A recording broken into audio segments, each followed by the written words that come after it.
Hi, welcome to NDE TV. I'm Peggy Robinson. Today's guest is Michelle Ledbetter, and she's going to share her near-death experience with us. Hi, Michelle. Hey, Peggy, thank you so much for having me on your show. Such a pleasure to be here. We've been trying to do this for a month. I don't know. Something We kept coming have. up. It did take us a minute to get our schedules together, but I'm so glad that it finally worked out. Okay. Thanks for being patient with me. So, yes, my name is Michelle Ledbetter. I am a registered nurse. I am hospice and palliative care nurse. I'm a mother of two beautiful daughters, a grandmother of four grandchildren and two bonus grandchildren. And about 6 years ago, I had my own altered reality experience, near-death experience, after an automobile accident. And so I'd like to share a little bit about who I was before because it might make a little bit of sense why I went through the distressing NDE that I went through. I am learning as I go. So I understand, though, that there is anywhere from 2 to 5% was the last that I heard of the distressing NDEs compared to the others. But maybe if you know a little bit about my history, then it'll make sense. So, growing up, I grew up very untraditional. My father raised me by himself for the first 7 years. He was a very broken and disconnected man, just was not grounded, was not in alignment with life and source and that sort of thing. And so then he met a woman and married her, found me a mother. Um, and although it was super exciting when you're seven, it was also, there was, this is now we've got another person. Then they had a child. And so I started to feel a little bit like the outcast. My father had told me when I was growing up that my mother passed at childbirth, and I believed that. But when I was 14, she called me on the phone. And so there was a big shift in I really started to uh, question connection. I went through some physical abuse and sexual abuse at a early age. And so 14 comes around and I am probably what they call one of those bad kids. And it was more so just I didn't feel that I belonged in the family. I felt that I was, didn't even really know who I was. I didn't even, my mother named me Candence Michelle. And it was when I was in fourth grade that I found out that I had a first name. So there was a lot of disconnect in being able to connect with my father, and honesty was not something that he brought forth. More so that he thought he was protecting me, right? And he didn't want people to know the skeletons in his closet. So it was a very bumpy upbringing. And I was not real good at feeling emotion. And so I had gotten into drinking. I was taking Xanax and that sort of thing to sleep at night. And I was essentially doing the grind of life. And you hear you're supposed to get married and have children and go to school, do all those things. So after I married when I was very young. I had just turned 19, and the reasons why I married were, of course, to get out of my home. But he was such a lovely gentleman, and I was excited about the future, and I thought for sure we could make this. So I was in that marriage for 18 years. And then my skeletons started to come up, and I didn't even really recognize what that was. I had gone to nursing school. I had two children. I was doing all these things that were supposed to make me happy, or so I thought, had been told. And I just felt like I had this hole in my heart. I've heard somebody say a love cup. I could never get my love cup filled. Things would happen, and I would feel satisfied and content, and then it would just go away. And I felt like I was constantly searching. And so when I decided to do travel nursing, and this is when my accident happened. But that kind of tells you where I was. I was just kind of doing the grind. Thought I was relatively normal. The group that I was running with, we were all kind of doing the same thing. We would drink on the weekend. It would maybe be too much, that sort of thing. But kind of just doing this grind of life. It wasn't a flow. It was definitely the grind, getting up, going to work, and that sort of thing. And so I had decided to do some travel nursing, something different. And so I was actually on assignment when I had my accident. I was traveling from Montana trying to get to Texas, and there was a very severe snowstorm. And so I left a day early and I was trying to outrun this storm. The snow was so bad, it was blowing sideways. And so had my eyes on truck lights in front of me because I couldn't see the road. I had been on the road for about 11 hours, and I just I had, I was doing that thing where I would take the Ativan or Xanax to go to sleep at night. I was taking it for sleep. I had run out of that prescription. So I was about 4 days without that prescription. And I was feeling off all day. But when I got to about 11 hours, I was approaching Colorado. I and I was looking at those lights. What I know now, I didn't know this for many years, but I ended up having a seizure.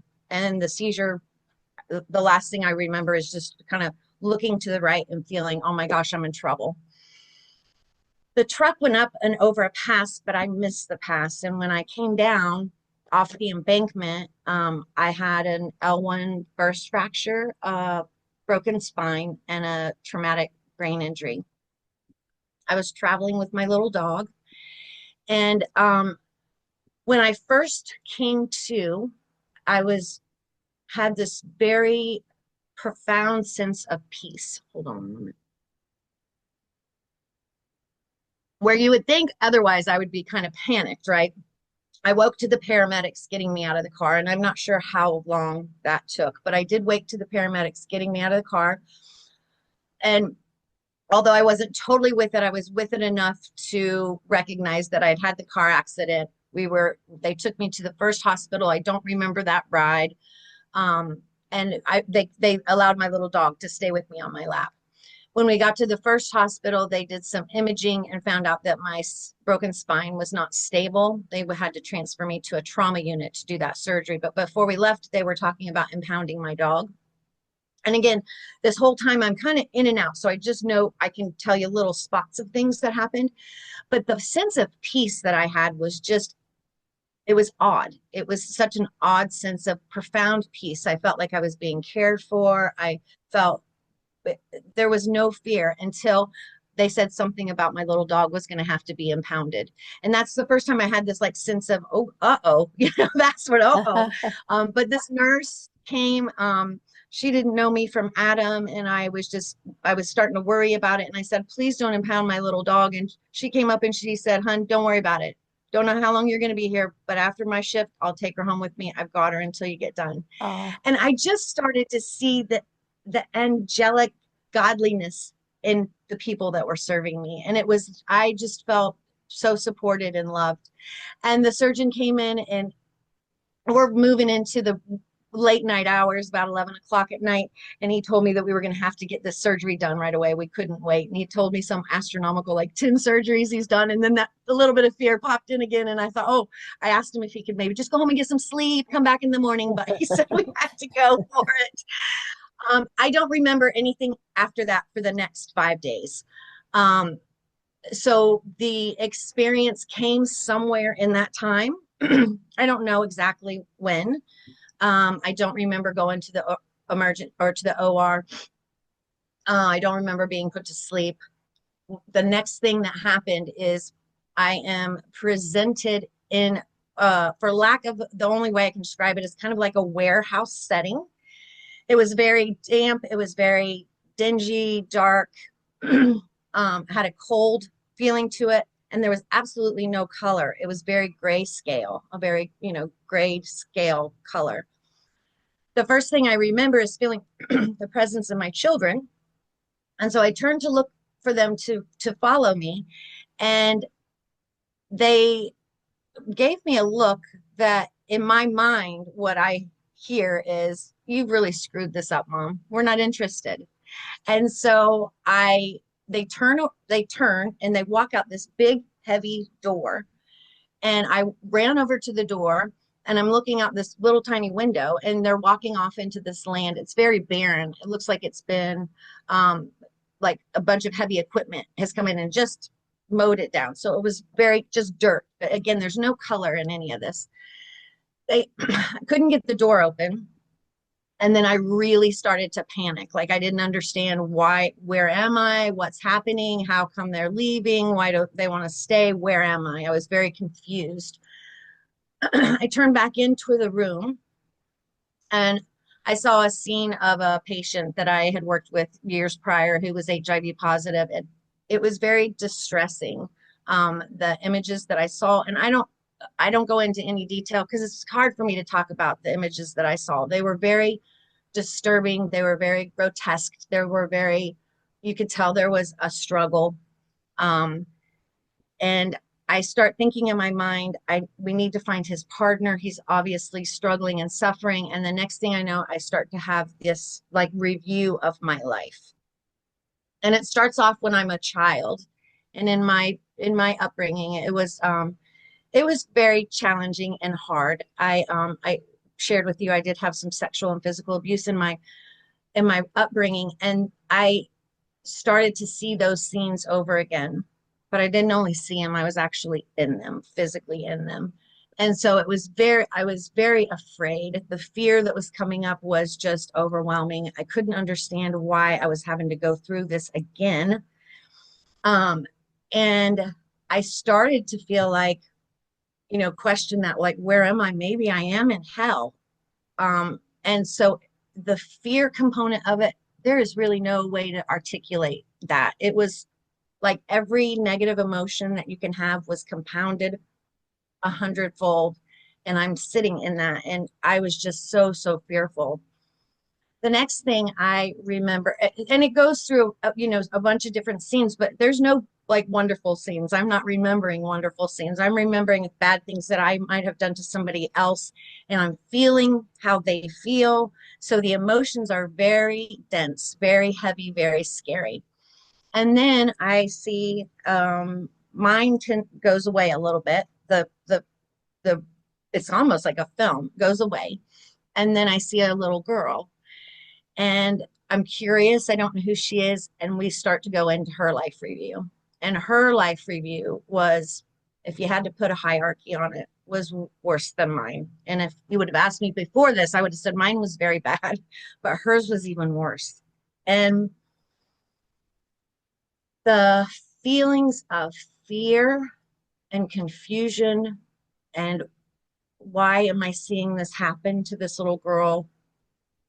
It was overwhelming. And it wasn't, I was in my like soul body, but I was also in her spirit body. So I was feeling what she was feeling and feeling what I was feeling. So now we're even more compounded with this fear. And then I see a little boy and the same sort of thing, very traumatic upbringing. I see him being bullied. I see a mother figure over him that is very disconnected from him, very unloving.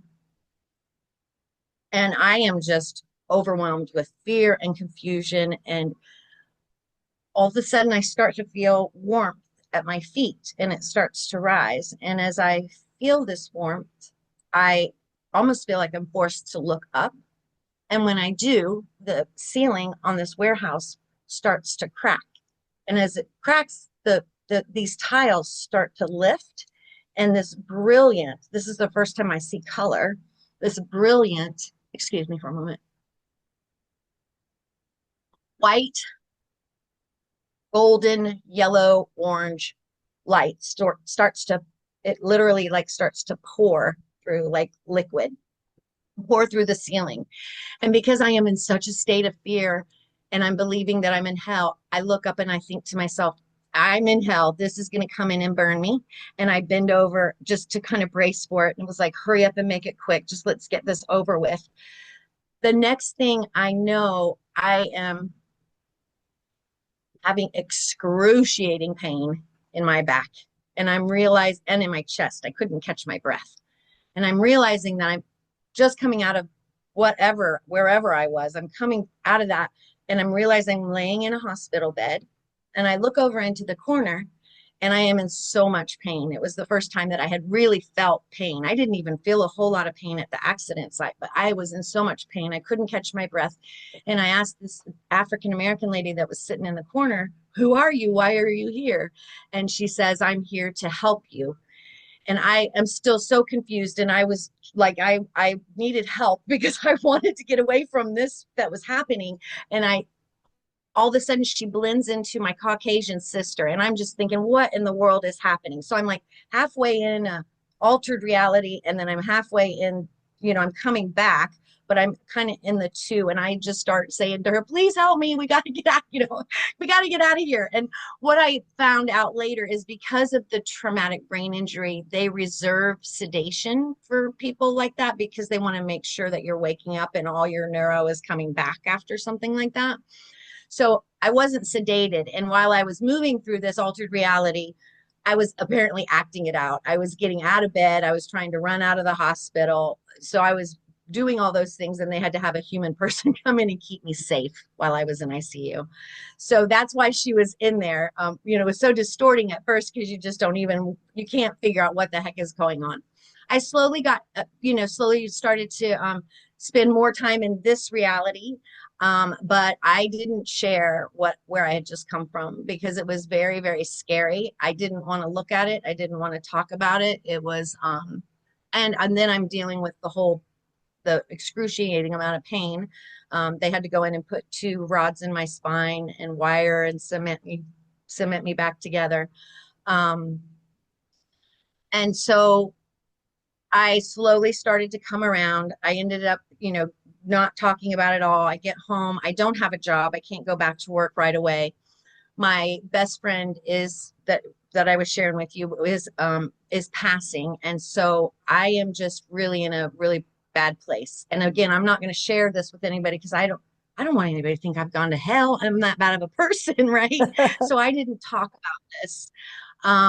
And for 2 years, I pretty much went down the rabbit hole. I was not good at feeling emotion from my early childhood years. I got addicted to the pain medication. I started drinking, and every time those things would want to come up, I would push it down with, alcohol or something. I just couldn't, it just wasn't in my wheelhouse to be able to sit through those emotions. So fast forward, I ended up spending a year with the love of my life, and we had a wonderful time. He taught me so much about living in the moment, and he started to teach me and help me understand the possibility of a God. So when I was growing up, I grew up and I was exposed to the Catholic religion and the Baptist, but it was very distorting for me because of my childhood. I thought I couldn't believe what was being said because I thought a God that is supposed to be so loving wouldn't allow that to happen to a child. And the people that had hurt me were very much affiliated with the church. So that wasn't something that I was interested in because of the barriers and blocks I had about it. But he started to open my mind to possibilities of God and the spiritual life and what happens after death. And even though I was working in hospice, it was truly a connection that I made with him, and just an energy shift during that time. He ended up passing away. And so here I was, I still didn't have a job. I had $8 in my account, and I was essentially forced to sit with myself. And I knew that I had to stop my behavior of drinking and taking pain medication, or I was never going to make it out of this thing. So essentially what happened is one day I just said, I surrender, and there's got to be a better way. And I started to do meditation. I wasn't even really sure what that was. Hold on a minute. But I just got very quiet, and I asked God in life actually, it came to me to ask the question, how can I see this differently? And what is this trying to show me? And so it gave me permission to look back at what I had gone through. And although it was scary, there was a sense of peace in this meditation that allowed me to look back at what I had experienced. And eventually I did this every day diligently, and I didn't have any money, so I couldn't go anywhere. So I thought this is the best that I can do.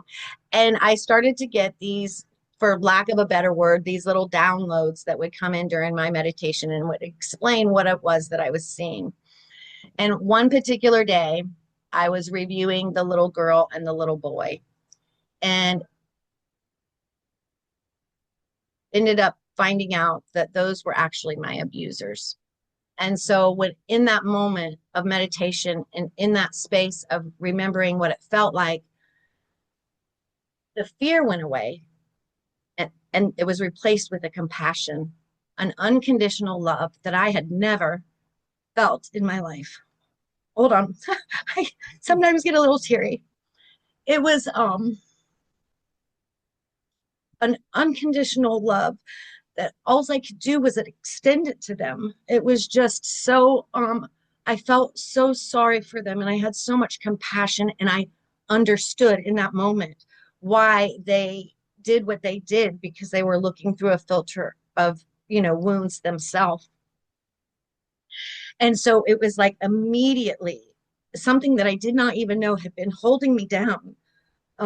Sorry, I'm not sure why I'm so teary on this one. Okay. Something that had been holding me for so long. I didn't even realize I was looking at life through the eyes of, somebody who's been abused. I didn't even know that was such a thing, but it lifted, and the freedom that came behind that.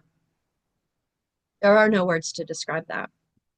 And I recognized that I had done things based on fear, or based on, things that had caused other people harm. But I was also able in that meditation to look at myself when I did that and see where I was. I was coming, where I was coming from. And it wasn't a place of groundedness. It wasn't a place of being connected with life source energy or God. Um, it was just a disconnection and a misalignment. And so I started to see them as that too. And then I started to see everyone like that. So even the people that I didn't like before, I started to see their wounds and their boo-boos that they were coming from. And it just changed my whole perspective on how I started to see life and people. I did not, my whole belief about God completely changed. I went from thinking that it was an entity that was judging and that would, crucify if you did bad things and that sort of thing, to understanding that life force energy is God, that energy that is around us and flowing through us and that breathes us and blooms the flowers, that energy is God. And so it took on a completely different realm for me. And as I continued to move through this and sit with these things, and some of my own wounds started to healing, I got connected with that divine source. I mean, it is it's within all of us, and I thought it was separate from us. So I was always looking outside for stuff to make me feel better or validated. But the love of God and the light is within, and I had no idea that it was with me the whole time. So once I was able to tap into that, then my life just completely shifted for me. And so that's basically my story of the NDE, but it brought about such a profound love and compassion for people. And most importantly, myself. And I think that's where we kind of get blocked, is it's really important that we love and respect ourselves, because we are a direct extension of God, that life force energy. We can't be separate from it. So that was the main takeaway message once we got through it. It took me almost 6 years before I could even really talk about it. I just started talking about it in October. It took me a little while to unpack it, but I realized that there was a gift in it and I wanted to share it with people. So that's where we are today. Well, it's cool that you can decide to talk about it, and there's already YouTube channels. Everything's already there. Back, I had mine in '86, my second one, and I didn't know what it was called, and there was nowhere to go. I didn't know what to look at the library for information, and so it's so cool Oh, that people wow. have these at their, oh, I know where to tell it, and I love that. So. I love that too. I had no idea that we had this community of near-death experiencers. I had no idea. So once I found that group, and it that was the first place I really shared it. I was too afraid to share it with other people. So I first shared it in that group, and that's where it got a lot of attention. And it seems like since I've stepped into this flow, things are just coming to me. It's not doesn't take too much effort. It's kind of fun to sit back and watch it unfold. I have no idea where it's going, but I'm just so grateful that I can be a part of it. And what amazing, wonderful people that it seems like we all kind of have this same thing, that we come back and we know the importance of connecting to the love within us and then living life from that place. It seems like a very common theme. And I think that's really cool, whether it's distressing or beautiful. There's parts of your Yeah. And so, story that remind me of the movie The Shack. Have you seen it? The Shack? I I read the book years ago. That traumatic brain injury leaves me with cheesecloth brain, so I can't Okay. remember details on certain Okay. things. I'd have to sit with it, but I did read that book. You I just should don't watch the remember exactly movie. what it was. Just the parts No. where, and I'm not saying you should. I think you should watch the movie because maybe give you Okay. some clarity, like aha moments. Because of course his isn't a true story, but still there's a lot that I see resonating with because you had these. I'm putting words in your mouth. You didn't say this, like monsters in your life, but then when you seen them as children, then you're able to have Mhm. compassion. That's kind of the gist of the Shack. Oh, okay. Because his I'll have dad to was definitely kind watch of the it. monster, in his childhood. And then when he had his experience in the shack, he saw his dad in heaven. And so he was able to make peace. And then the person that killed his daughter, because the movie's about someone kills his little girl on a camping trip. And so he's mad at God after that. And he can't understand how Oh, God can be yeah. that way, take someone and then so they help him see that, like we're all like disturbed children that Yes, become, absolutely. issues later in life that we didn't start out this way and to see what happened to them to make them that way.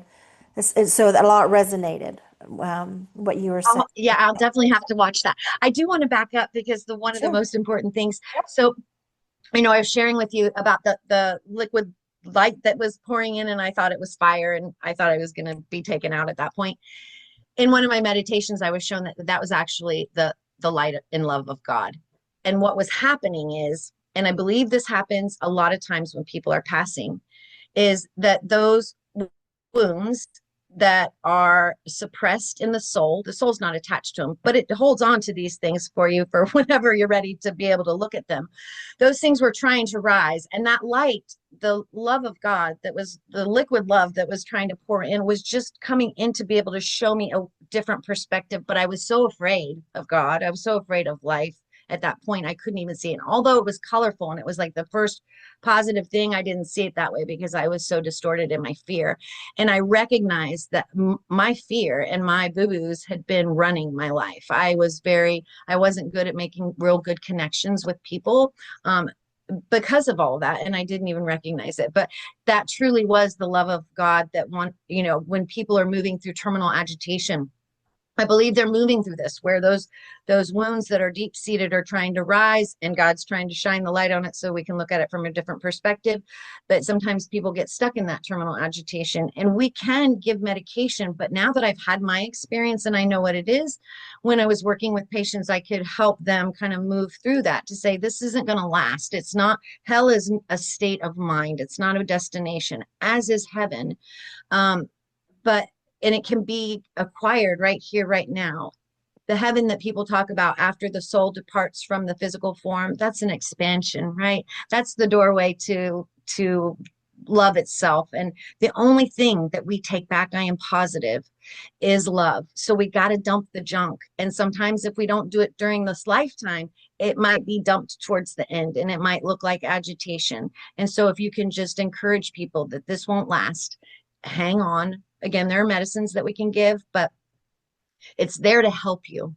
It's there to be exposed so that you can look at it from the proper perspective and then let it go. Because the only thing that we take back to the love that we came from is love itself. So I did want to share that because I think that's an essential piece for people that are either witnessing it with somebody who is passing or they're in it themselves. And I think to myself, if I could have had some sort of cognitive recall that maybe this was just somebody would have shared with me, this is might come up so that God can shine the light on it so that you can look at it from a different perspective, I might not have been quite so scared.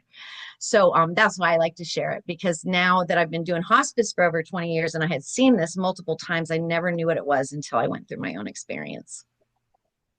So you had already worked I'm sorry, what year was your accident?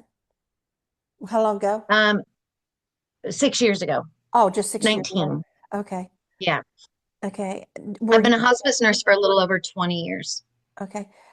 Were you disabled for a while then, or after your accident, or? Um, yeah, I didn't, I wasn't, I pushed myself and actually tried to go back a little too soon and that didn't work. And so I ended up losing a job because of that. But yeah, I was out of work for a total of about maybe 15 months or so, I want to say. Okay. Sorry, I don't remember exactly what it was, but yeah, I was out for a while. Okay. And the love of your life you talked about, he passed after your accident? He did. So that happened in 19 and he passed in 20. We're going on 4 years. He passed in 21, June 21. So the beauty of that was that even though I was recovering, I was still able to spend that time with him. So that was a beautiful thing.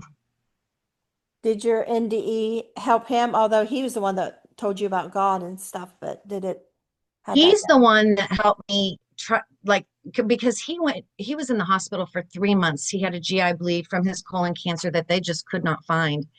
And he was having, uh, he had 2 episodes where he went into cardiac arrest and we thought we had lost him. And he was sharing with me some of the things that he was experiencing, that, think there was creatures that were chasing him. Um, and I was with him when he was acting those out too. And then they decided that we couldn't find it. They were sending him to the hospice house to pass away. They pumped him up with 4 units of blood. He received so much blood, it was just coming straight out of him. But they pumped him up with 4 units and said, okay, this should last you 3 days. We're going to send you to the hospice house to die. And he calls me later that day and he said, I had a miracle today. And I said, what kind of miracle? He said, my bleeding stopped when they took me from the hospital to the hospice house. And I'm like, no way. I've been a nurse for 30 years. That guy he couldn't find it. That didn't happen. But he's like, please come get me. I want to be at home. And I was like, he was adamant. This bleeding had stopped. He wanted to come home. And I was like, okay, but I'm sure the bleeding didn't stop. And I was like, it's not a bad way to go. I'm still trying to convince him that like it's now. And he's saying, no, it's not. And I said, okay. So I brought him home. And that's when we had the other 14 more months together, when they had only given him three Oh, days. So I was like, what is happening? That's where things started to, like, I have to look at this a little bit deeper. Something more is going on here. He was very much connected to God, and he was very religious and Jesus, and he would speak to him all the time, where I was not. That wasn't me. But it did open my heart and my mind to it. And when I saw that it truly was a miracle, there is no explanation on why that thing stopped. I was like, okay, I'm going to pay attention to him. do you Yeah. think his seeing the creatures, do you think that was NDEs? Or do you I think think that, something's going so on? no, well, he went into cardiac arrest. So I know that, I believe it's when the brain actually stops that we are clinically dead. I do believe that, I can't tell you exactly what is happening in the brain when this happens, but obviously there's still an awareness. There's still, you can it's not like a dream where when you first wake up from a dream, you might be able to remember it. And even if it's a really good dream, you might be able to remember it to the middle of the day, but you can't recall it later. Right. It's very hard to recall. This just, it sticks with you. It's like you can go back to it any moment. Like it really happened in time, right? But it didn't. But it's even more real than real because you remember it so well. Where other stuff you can't remember, or me, I can't remember nothing, but I sure can remember all that. So I think that people, when either there's a traumatic event, when there's blood loss, when there's the system does go into some sort of, um, I don't even know what to call that, but there is definitely an exchange of energy and spiritual thinking and things that happen that cannot be described or explained away just by chemical reactions in the brain. To everyone that I've come in contact with that's had an experience like that, whether it's distressing or not, we all come back with this new knowing of what's important. And love is number one, and love is who we are. And um, there's just a powerful spiritual energetic shift that seems to happen with these people. So I don't know. I can't, as far as near death like experiences, that kind of gets all convoluted, but it absolutely changes people's lives. Absolutely. Hmm.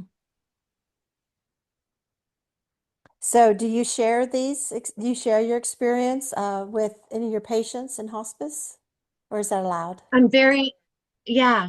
So I am very cautious about that. I don't, it's not something I speak about unless there's something that comes up that I can share it, if that makes sense. So I am very sensitive to people's beliefs, their, religious beliefs and that sort of thing. And I don't push anything on anyone. But I have had a few times where I've shared the experience to help somebody move through their own. Yeah. Do you see in Just hospice to assure them, that don't be afraid. It's not going to last if it's bumpy. and working in hospice, do you see people saying they had NDEs very often, or if they know what they are, there's some kind Oh, of yeah. yeah. Oh, yeah. So especially, we don't use necessarily use the term NDE in Uh-huh. hospice, right? I mean, the NDE is kind of it's a separate little thing out here. And unless you're like exposed to it, you don't necessarily know about it. Like, know about that world, right? It's becoming more and more popular. But in hospice, we see these spiritual exchanges all the time, especially at end of life. We see rallying where a patient will, I mean, we could be on here forever and I could tell you some stories, but the rally is something that happens where people are usually about 72 hours out from passing, leaving the physical form, and they will essentially come back with almost full energy. I had one lady who was severely demented for years, did not speak, could not do any activities of daily living, did not know who anybody was, and she was waiting for her grandson. Her grandson came, and the family members with the grandson had almost an hour conversation with this lady, like she had just woke up and had come, like the dementia was gone for an hour. Mhm. She ended up passing 4 hours later. But when you see those things happen, you can't deny them. The visioning that people have at end of life is a beautiful, beautiful thing to witness. Very different than terminal agitation, and it's very envisioning. It's very comforting to the person who's going through it. Oftentimes, we'll see what we call the visionary reach, where they're reaching out for something that seems to be right there. But they're very calm and they're engaging with people that they are kind of like in one realm, in this realm, they're in both realms. They can see this energy that we in this physical form cannot see. But when you are in the presence of that, there is no denying it. They are having conversation with an energy that brings them much peace. And that's always beautiful, beautiful to see. And that's where that and terminal agitation differ. The agitation truly is an agitation. People are picking at their clothes, they're trying to get out of bed, that sort of thing. And so those are the difference between, the visionary reach and terminal agitation. Last January, my husband was in the hospital and I was walking down the hall back to his room, and there was a nurse standing at someone else's doorway, and she was standing like half in the hall and half in the doorway, and she must have been talking to a family member of a patient because she said, "Oh, now they'll probably start to talk to someone that's not there, reach for someone that's not there, but don't worry about it, it's not real." I wanted so bad to stop in my tracks and Um, give them all a little education. But I just keep my mouth Absolutely. shut, keep Yeah. walking.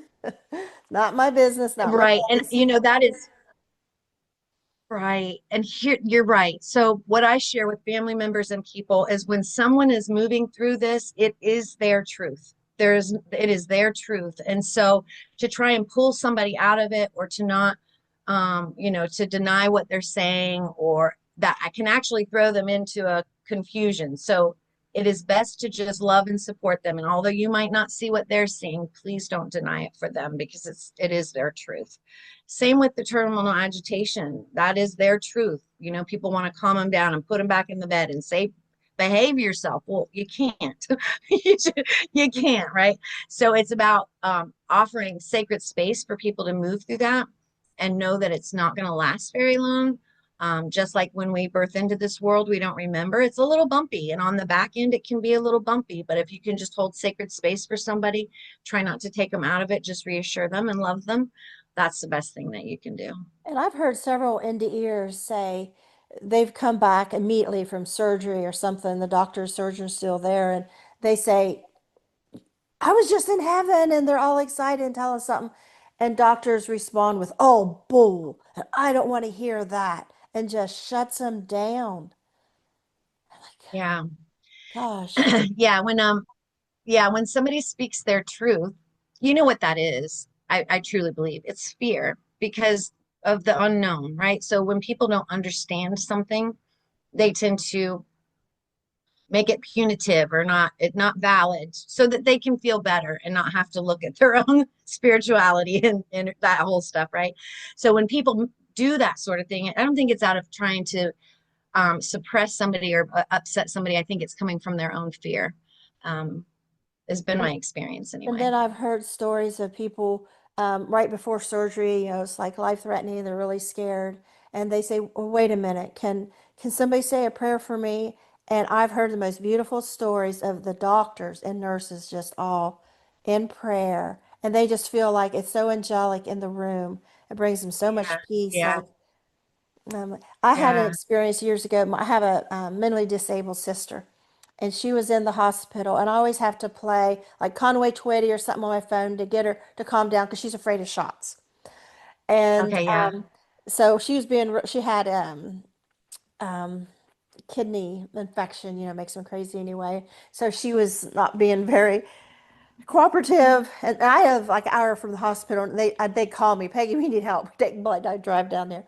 And so this one day, the room happened to be full of doctors, nurses, techs, and everybody just started singing this Conway Twitty song it was on to get Oh, her to calm. It was the most beautiful thing. And oh, I'd like to have a video of this.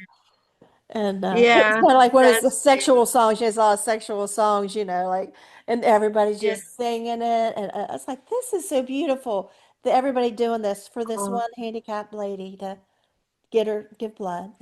So, I but know. That is so beautiful. It's so beautiful when people pull together in love to help other people and you actually get to witness it. That is beautiful. yeah. So, is there anything else you didn't get to cover that you wanted to? No, I think Okay. that we covered it. Is there any questions that you have for me? I'm drawing a blank. You're pretty Okay, we thorough. might So, have I covered it think you all. covered. Yeah. So, what's your life like now? So I am currently in transition again myself. I am no longer working for hospice. Okay. And I am just in a place where being I think I'm being asked to practice what I learned during my NDE, and that is to stay connected to my heart, stay connected to divine. It's very scary. I'm almost 60 and hospice has been my world and a true passion. It's just gotten to a place where I can't stay in alignment with that anymore because of some billing practices that seem to happen universal. And it doesn't work for the person who I am today. And so I've been hearing that this from has been, nurses. yeah, a lot of nurses are coming out of medicine. I've been doing it for over 30 years and I can't do it anymore. And, there's a realization that happens when you start to see those, fraudulent billing and that sort of thing. And to recognize that I participated in it because I was fearful of losing my job. I, I, I can't do that anymore. And so I spoke of it and I lost my job. And here we are almost 60. I Yeah, have no that's job. I what don't have a lot happens. of reserve, right? Yeah.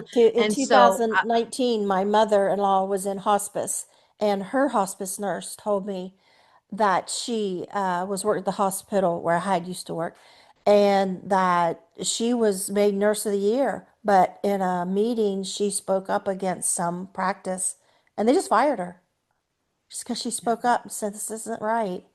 She's gone. yeah, She was just Nurse of the Year. So yeah, I know. I've been doing this for over 20 years. And so it's a real blow, but it has made me realize that I really am leaning into to life and God and really I trust that I would have never left there. So the only thing I can think of or come up with in my own heart and soul is that life is pushing me along because I've got something else I need to do. I can't imagine what that is, but I did finish my first book while I've been off. So maybe the book was it. And I'm looking at opening a new health and wellness business myself. So it's just things are coming and it's beautiful to watch it. And I'm not in fear like I probably should be, but it's such a nice place to be. And I know that I'm going to be supported somehow, some way. So I just take each when day as does it your book comes. come out? Do you know yet? So I just sent it off. to Okay. 3 literary agents. Okay. I'm a girlfriend that works in publishing suggested that we do it the old fashioned traditional way and actually get an agent to do it instead Okay. of doing Amazon. And so I guess that takes a little bit longer, but I'm learning Okay. as I go. I mean, I've never been a writer before. So I just sent it off to 3 different agents and we'll see what happens. We'll see. Well, smart. You had good. You had a friend to suggest that. Oh, and those things are coming in like that. You can't make it up. Like it's too easy. So with my business, I thought, how am I going to afford attorney to go over all these papers? Well, guess what? I mentioned it to somebody and she's like, I'll do it for you. Who's an attorney? Like you just, Yeah. people show up in your life and it's like, this must be what it's all about. Like once you tap into it and you stay aligned with it, like you can see all these blessings coming in from all over the place. And it might have been happening before, but now it's just like, you can't make that shit up. Like, did that just happen? I know. I It's a have learned beautiful place. the hard way. It seems like the more I have to beat my head against the wall to get something to work, it's not meant to. And it seems like when Exactly. it's When meant to be, it just everything falls in place. Like you couldn't imagine how it'd it fall. starts to So, flow. Yeah. That's what I'm leaning into right now. It seems so easy. So I think I'm on the right track. We'll see. I'll yeah. let you know. There you go. Right track. If it's the wrong track, it's not going to work. Right. Right. Yeah. Like for me on that drive, there was so many red flags, so many times I should have pulled over and I just kept barreling through, not listening to that, all the signs that were coming in. I was just like, oh, just a little bit further. And it's when we push, I think that we kind of mess things up when we can just sit back and say, okay, bring it to me. Still got to do some work, but it happens that way. And it's so much easier that Now, way. aren't you speaking at the INS conference this year? Oh, yes, I am. I can't even believe that one either. That's cool. I did an interview, yes, with somebody by the name of Betsy or Betty. Oh, I can't think Oh, of her yeah, and last who you name. mean? She has a Anyway, channel, does she, Betty? well, she was Guana or something like that. Yeah. Yeah, I know who you mean. Yeah, she was doing the IN's interviews Uh-huh. when she did one for me, and then after that, the next thing I know, that she said you've got to do a proposal, and I was like, okay, that is that's sort of okay. I'll do a proposal. So I did one, and then I get a call, and they invited me to be a speaker or part of a panel, the distressing panel. I submitted a proposal I'm and excited about and that. I spoke at one in 2017. It was in Colorado. Oh, Yeah. okay, And I yeah. would have never thought to send a proposal to something like that, but a friend of mine was on Lee Wedding's NDE radio, and a friend of mine was on there talking, and he had said while he's on his show that him and his wife was going to go to the conference. And I thought, well, if they're going to go to the conference, I want to go to the conference, so I'm going to submit a proposal. And I had been on Lee's show in 2016, so I had at least something where I had spoke somewhere. But I was so nervous that I had poems in the back of my book about my experiences that I read those instead. And I was surprised because, I was on NDE panel. I was surprised that people lined up to want to talk to me afterwards because I thought these Oh people are wow, such I would prominent love to hear your people. story. Yeah. You want to What's hear the my name of your story? book? The Will of a Wildflower. Oh, that's right. You showed me the picture of Yeah. that. But you can go on Ian's conference and put my name in, and you can see me on there.